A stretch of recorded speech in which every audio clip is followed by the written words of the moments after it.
नमस्कार। आजकल हम सबकी जिंदगी में एक चीज लगातार मौजूद है, वो है हमारा मोबाइल फोन।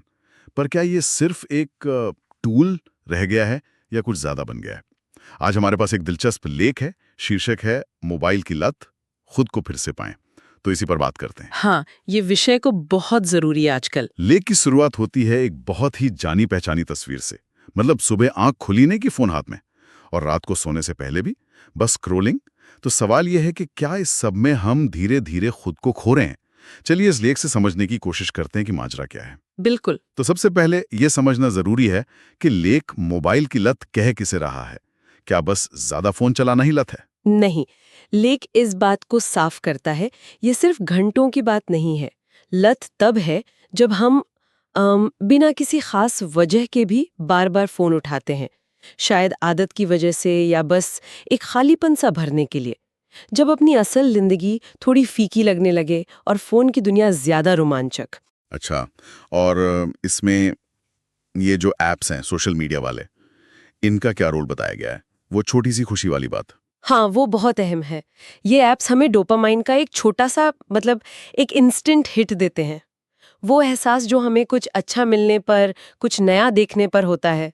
हर लाइक, हर नोटिफिकेशन, हर अपडेट, ये सब उसी इनाम वाले सिस्टम को जगाते हैं। तो ये जानबूझकर किया गया डिजाइन है। हाँ, लेख तो यही इशारा करता है, ये डिजाइन का ही हिस्सा है, ताकि हम बार बार वापस आएं।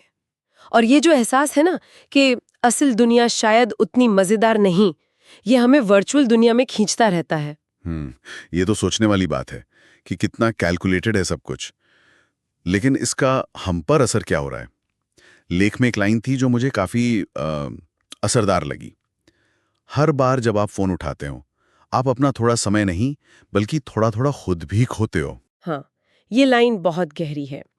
और ये सिर्फ समय का खोना नहीं है, लेख इसके मानसिक प्रभावों पर काफी जोर देता है, जैसे तनाव का बढ़ना, बेचैनी, एंजाइटी और वो FOMO fear of missing out, कि कहीं कुछ छूट ना जाए।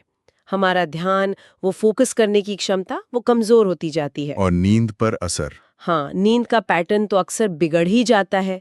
देर रात तक फोन देखना, फिर नींद ना आना, ये आम है। और भावनात्मक रूप से रिश्तों पर कोई असर पड़ता है इसका? यकीनन। लेख इस तरफ भी इशारा करता है। हम फोन से तो जुड़े रहते हैं, पर शायद ज्यादा अकेला महसूस करने लगते हैं। वो जो आमने सामने की गहरी बातचीत होती है ना, वो कम हो जाती है। रिश्तों में एक किस्म की दूरी आ सकती है। हम लोगों के साथ होते हुए भी शायद पूरी तरह से उनके साथ नहीं होते। हाँ, ये मैंने भी महसूस किया है। और लेख ये भी बताता है कि इस जाल से निकलना मुश्किल क्यों है। वो अनथीन स्क्रोलिंग, नोटिफिकेशंस। बिल्कुल, ये डिजाइन ही ऐसा है कि हमें फंसाए रखे। वो जो इरादा होता है ना कि बस 2 मिनट देख लेती हूँ, वो कब घंटों में बदल जाता है पता ही नहीं चलता। हर आवाज, हर वाइब्रेशन हमें वापस खींच लेता है, एक अनथीन लूप जैसा। और ये हमारी मेंटल पीस और हमारे रिश्तों दोनों पर भारी पड़ता है। तो अगर कोई इस चक्कर से, इस लूप से बाहर निकलना चाहे, तो लेख क्या रास्ते सुझाता है? मतलब शुरुआत कहाँ से करें? देखिए, लेख के मुताबिक सबसे पहला और शायद सबसे मुश्किल कदम है ये मानना, ये स्वीकार करना कि हाँ, मेरा फोन इस्तेमाल एक प्रॉब्लम बन गया है, शायद लत की तरफ जा रहा है।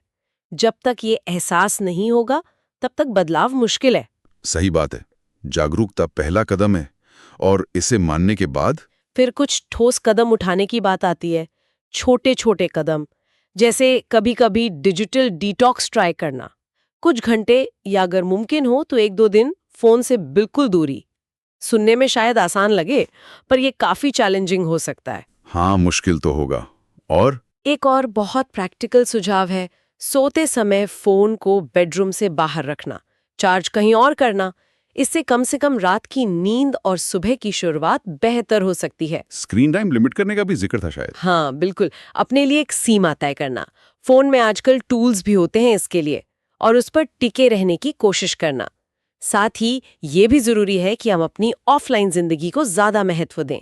पुरानी हॉबीज को टाइम देना, दोस्तों परिवार से बिना फोन के मिलना, सच में बात करना। तो ये सिर्फ फोन कम करने की बात नहीं है, ये अपनी जिंदगी का कंट्रोल वापस लेने जैसा है। बिल्कुल सही समझा आपने। लेख का निचोड़ यही है कि तकनीक टेक्नोलॉजी अपने आप में ना अच्छी है ना बुरी।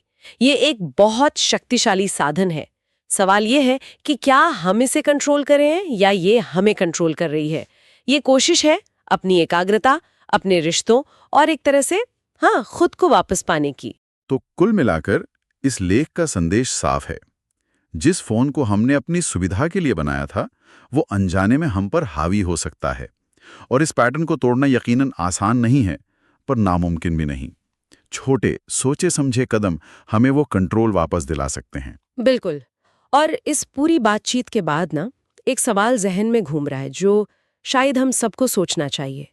अगर हमारी डिजिटल जिंदगी जो हमें स्क्रीन पर दिखती है, अगर वो हमें अपनी असली फिजिकल जिंदगी से ज्यादा रियल लगने लगे, ज्यादा जरूरी लगने लगे, तो फिर असलियत या वास्तविकता का मतलब ही क्या रह जाता है? इस पर सोचना जरूरी है।